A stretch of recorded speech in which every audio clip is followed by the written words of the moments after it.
His mouth is quite high off the ground. Yes, That's right. I can bend down. That's all right. Go for it, Brock. Hey Neil, how you mate. doing? Right, thank you. Good to see you. Thank you. Great to be here. Great to be anywhere. Happy birthday for the other day. Ah, thank you. You're so welcome. Thank you very much. Thank you very much. No, you're all good. Now you've got also a massive stunt career behind you as well, and also current, I assume. Could you tell me a little bit about that and how that's kind of led your career to where it is right now? Yeah, absolutely. Good question. I was an actor first, so I've been acting, and then I guess the big break for me was Warner Brothers Movie World opening up on the Gold Coast, and this is pretty iconic time, 1991, when they first opened the park, and they had about 5,500 performers audition for 8 roles, 4 girls, 4 guys. They were looking for their actors for the street performances, and also to drive all the shows, to be the actors in the shows, the Police Academy Stunt Show and the Western Show. So I was one of those 4 guys doing the Bonnie and Clyde bank robbery, and all the other street shows that we were doing, and also the acting roles in the Police Academy Stunt Show. So this was an opportunity for the stunt career, for stunt people at the time. There'd never been a live action or an ongoing live show in Australian history. So fortunately, we were able to gather the most incredibly talented stunt people in Australia to perform at Warner Brothers Movie World.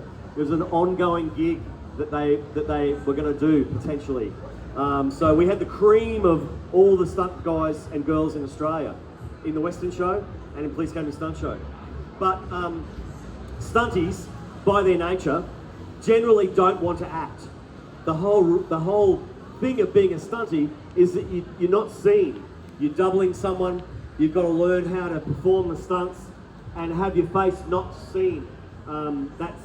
That's the gig, because you're doubling an actor who's supposed to be doing their own stunts, or is in the fight scene, etc. So after about 2 or 3 months of doing that, so I did show number 1 at Police Academy. I was the opening performer that came out into that packed stadium on the opening day, and in the crowd were Clint Eastwood, Goldie Hawn, Kurt Russell, Elise, all the big stars, Mel Gibson at the time, and all the Australian stars, Elle Macpherson, and everybody who's anybody was there for the opening of Warner Brothers Movie World, because they were contracted to Warner Brothers at the time. So they flew them out for the big opening, and Police Academy Stunt Show was the flagship of the park, was the number 1 attraction. It was the number 1 attraction from that show number 1 until it finished 18 years later. And I stayed for 14 and a half years in the Police Academy Stunt Show, and also going out and working on set and staying that. So I had a full-time gig as a stuntie, an actor, and I was able to go out and do other movies and have a film career, doing stunts, acting, doing voices, as well as having a full-time job, so where I was performing every day. So it was a very unique experience, and so many of Australia's top stunt people, actors, performers. You know, Sophie Monk was at Movie World. There was a whole heap of people who have gone through Movie World, worked at Movie World, and have now an amazing career in film and television, or stage. You know, there's so many of us. The alumni from that first 10 years especially is pretty incredible. So it was then that I was able to, after a couple of months, the stunt coordinator asked me, do you want us to try out for the stunt roles? Because then you can do the acting roles and the stunt roles, you'd be more versatile.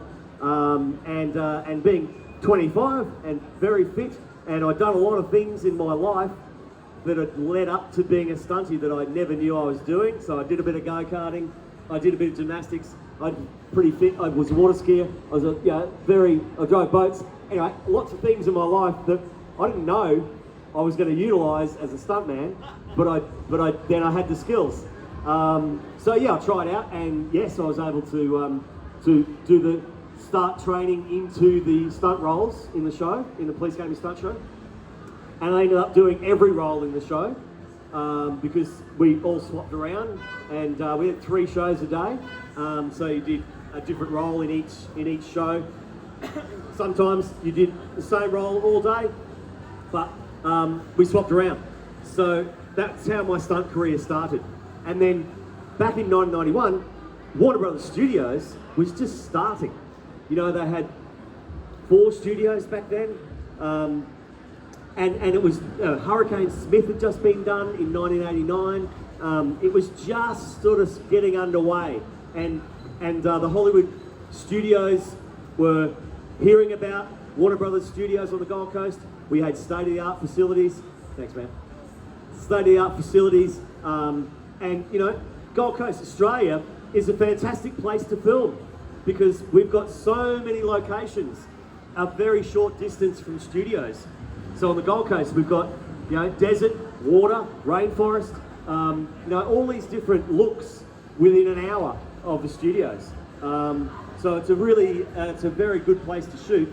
Hence, they've discovered Australia now, and of course all the big movies are being shot here. I just worked on Elvis recently, doing some stunt driving again, and so you know all these huge movies. Obviously, we've got a great. The crews also in Australia are very, very highly regarded internationally. All of our technicians, the camera operators, all the different departments in the crew are very highly regarded in Australia, and so there's lots of big movies coming. But it's when I was very, you know, back then, training to be a stuntman, it takes a long time. So you need a lot of skills. You need to be taught by qualified stunt coordinators. So in Australia, we actually have a grading procedure. It's like an apprenticeship. You need to actually be qualified to work as a stunt performer on a movie or on film and television. In America, it's different. Don't need any of that. But we actually have a safety code. This is good, and a process by which you need to be qualified to be a performer. So that, you know, if a coordinator asks you to do something, they know that you are trained, you've got the skills, the experience, the equipment, that you're not going to get hurt. You know, this is the point to doing stunts. You know, you do a stunt in a movie, you're going to have to do that thing possibly 20 times. You know, so if you're falling hard to the ground, you need to be trained how to land, not get hurt, get up, and go again. And yeah, sometimes you've got padding on, but sometimes the wardrobe that you're wearing doesn't allow you to wear pads.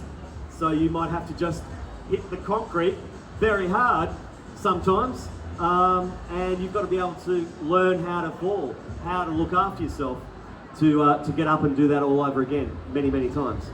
So, and this is where I started to train with stunt coordinators like the legendary Chris Anderson from Melbourne. He moved up to the Gold Coast back then, so I was training with Chris Anderson, the stunt coordinator, and a lot of other stunt coordinators as well, and doing their training and becoming qualified, so that you were able to work on set.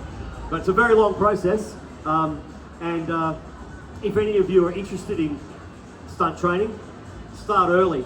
That's my advice, because you know I'm not 25 anymore. And so, Oh, no? I know. It's hard to believe, isn't it? What? No work done. Yeah. And and I don't bounce like I used to. So things become a bit harder to recover from, and hopefully you don't get injured along the way. But it's a great industry to be in. The industry in Australia at the moment is absolutely pumping. The streaming services are loving filming here. I did three shows last year, Significant Others for ABC, and then Black Snow for Stan, and then followed by Boy Swallows Universe for Netflix, which just wrapped up last year, which is coming out very soon. And I'm about to go to Heartbreak High 2 in Sydney for Netflix. So there's lots of stuff happening. So if you wanted to get into the industry, into the film industry, now's a great time because they're looking for crew and cast and all those people that are associated with working in the film and television industry. So it's a really good time to get those networks of people who are going to help you to get the work, because you know almost nothing in film and television is ever advertised. You're never going to see a camera operator being advertised on Seek. That ain't going to happen. There's other places where they go to find. There's online things that you can join, but it's a lot of word of mouth. A lot of your reputation is based on how your career goes. So yeah, it takes a lot of hard work, but if you really want to do it, now's the time to get into it. I hope that answers your question. It does. Thank you, Neil. Thank you So very much, long-winded. Rob. I'm so sorry. Oh,